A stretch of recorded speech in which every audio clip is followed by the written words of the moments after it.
Well, I'll tell you, I wonder if having you on the show would, create this mind-blowing moments. And that is true. And Neil deGrasse Tyson, I think this should be a title of your next book. Neil deGrasse Tyson blows your mind. No, that's not on purpose. It's just, if it happens to, fine, I think everyone should have their mind blown at least once a week. Okay. Yeah, that's a good recipe for mental health. Once a month. Yeah, at least. I got my mind blown the other day with a question from my daughter. I have a 6-year-old daughter. My wife and I were tucking her in bed, and, lights out, she's in bed, and suddenly she goes, "Mommy, Daddy, why does the universe exist?" And I thought, I was, whoa, what? I thought immediately, 6 years, Neil, from an embryo to why the universe exists. Ain't that something? Ain't that something? Ain't that something? So I hope your answer was, and tell me her name? Giselle. Okay, I hope your answer was, Giselle, I don't have any idea.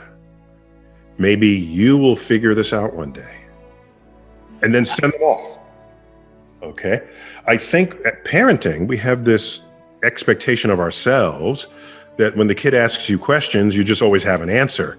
But consider, if you always lock a question back with an answer, then there's no place for free thought.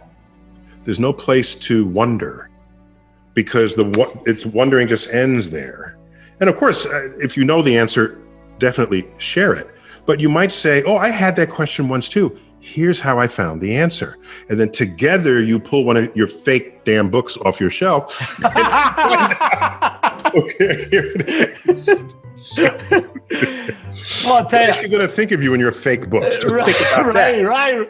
Think about that. Well, I'll tell you, her mother, I was trying to formulate an answer, but her mother went first, and she said, well, we don't know. And not even the brightest scientist on earth knows, and maybe someday we'll find out. No. So maybe someday you'll figure it out. Right? Yeah. And send it back to the child. She's in the why phase, so I don't think that she has any understanding of how deep her question was. Because she keeps asking why for everything, but somehow she picked up the existence of the universe as the next why. Because we talk a lot about science, because I'm a science buff, although I have all these fake books. but we do have real books about science, and we I don't believe you.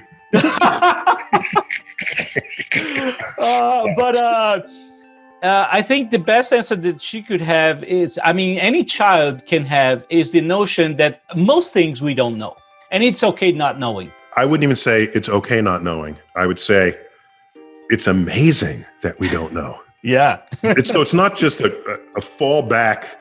We don't know this, get over it. It's we don't know this. Oh my gosh, let's figure it out. Great. It's an adventure.